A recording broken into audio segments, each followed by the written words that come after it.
આજથી ભૂપેન્દ્ર પટેલ સરકારની 11મી ચિંતન શિબિર 3 દિવસ માટે પ્રસિદ્ધ યાત્રાધામ સોમનાથ ખાતે શરૂ થઈ। મુખ્યમંત્રી શ્રી ભૂપેન્દ્ર પટેલના નેતૃત્વ અને માર્ગદર્શનમાં રાજ્ય સરકારની 11મી ચિંતન શિબિર આજથી 3 દિવસ માટે પ્રસિદ્ધ તીર્થક્ષેત્ર સોમનાથ ખાતે યોજાશે।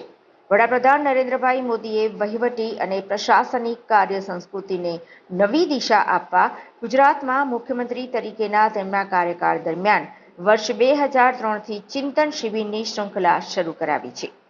ચિંતન શિબિરના 3 દિવસોનો પ્રારંભ સામૂહિક યોગથી થશે। એટલું જ નહીં, સેવાઓના સુદૃઢીકરણ માટે ડીપ ટેકનો ઉપયોગ, આર્ટિફિશિયલ ઇન્ટેલિજન્સ અને ડેટા એનાલિસિસ જેવા સમયાનુકૂળ વિષયો પર નિષ્ણાતોના માર્ગદર્શક વક્તવ્યો પણ યોજાવાના છે। આ ત્રિદિવસીય શિબિરના સમાપન અવસરે બેસ્ટ જિલ્લા કલેક્ટર અને બેસ્ટ ડીડીઓના એવોર્ડ્સ પણ મુખ્યમંત્રી ભૂપેન્દ્ર પટેલના હસ્તે એનાયત કરાશે।